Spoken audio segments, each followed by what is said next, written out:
धोबी का।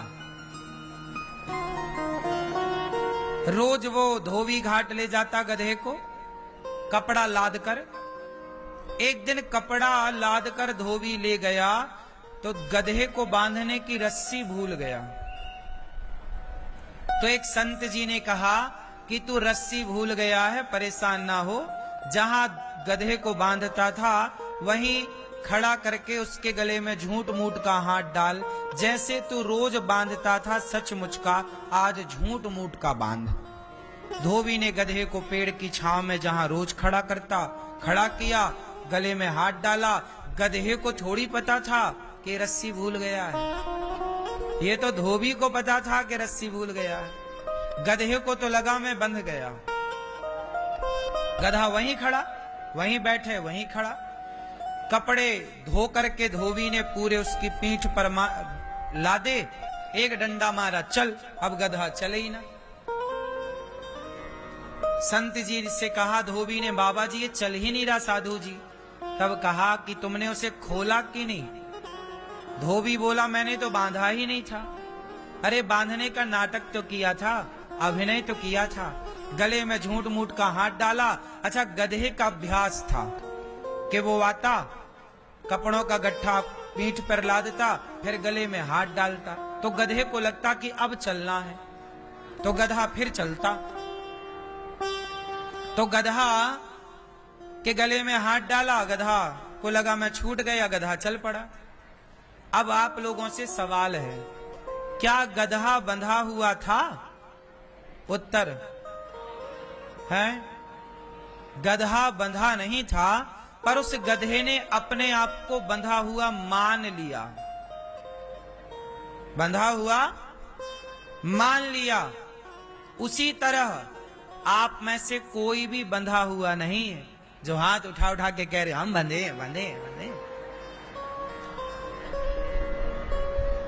कोई भी बंधा नहीं है आप में से। आज बुलावा आएगा तो आपको जस का तस आज जाना पड़ेगा। खड़े हो तो बैठने का टाइम ना मिलेगा, और बैठे हो तो खड़े होने का टाइम ना मिलेगा।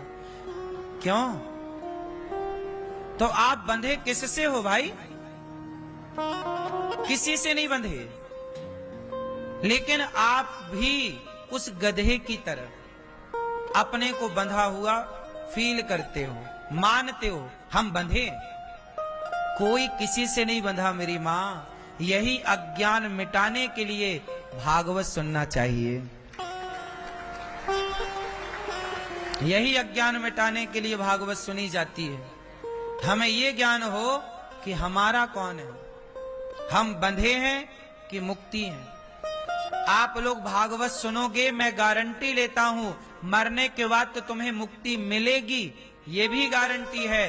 पर मरने के बाद की तो है, जीते जी भी आप मुक्त हो जाएंगे, ये भी गारंटी है।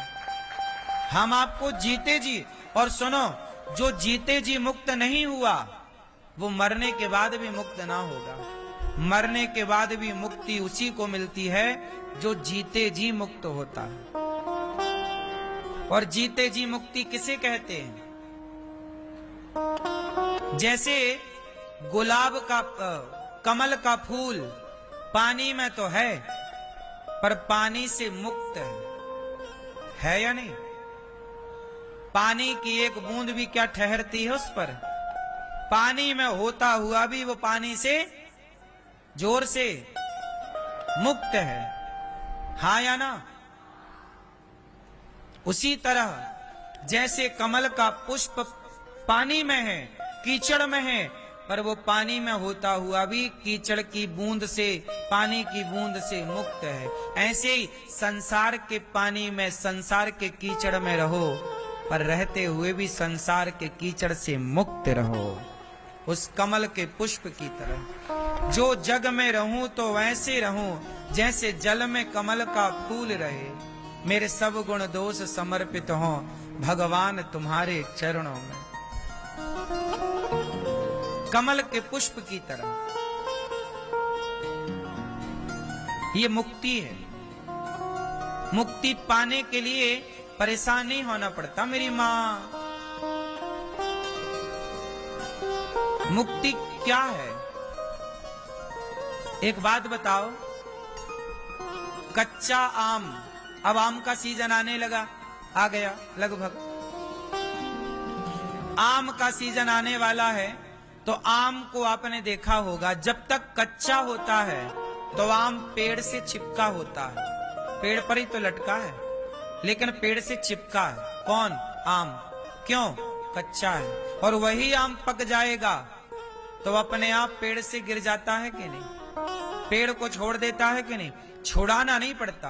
पका हुआ आम अपने से पेड़ को, बोलो, हाँ, यही मुक्ति है। जब तक आप संसार को पकड़े हैं तो बंधन है। पक जाओगे भक्ति में, प्रेम में, भगवान का नाम जप करने में, कथा सुनने में। जिस दिन परिपक्वता आ गई उस दिन संसार छोड़ना नहीं पड़ता साहब, अपने आप छूट जाता है, जैसा पका हुआ फल अपने आप। अच्छा, एक बात और है, आम की बात चली तो पूरी हिस्ट्री बता दूं आम की। आम कच्चा होता है तो कच्चे आम की क्या बनती है? चटनी। बोलो हाँ। तुम भी यदि कच्चे रह गए, मरने के पहले पक ना पाए, तुम्हारी भी चटनी बनेगी वहां। नरकों में क्या बनती है तुम्हारी? चटनी। नरक में वहां तो बनेगी, यहां भी चटनी बनती है। आदमी परेशान होता है,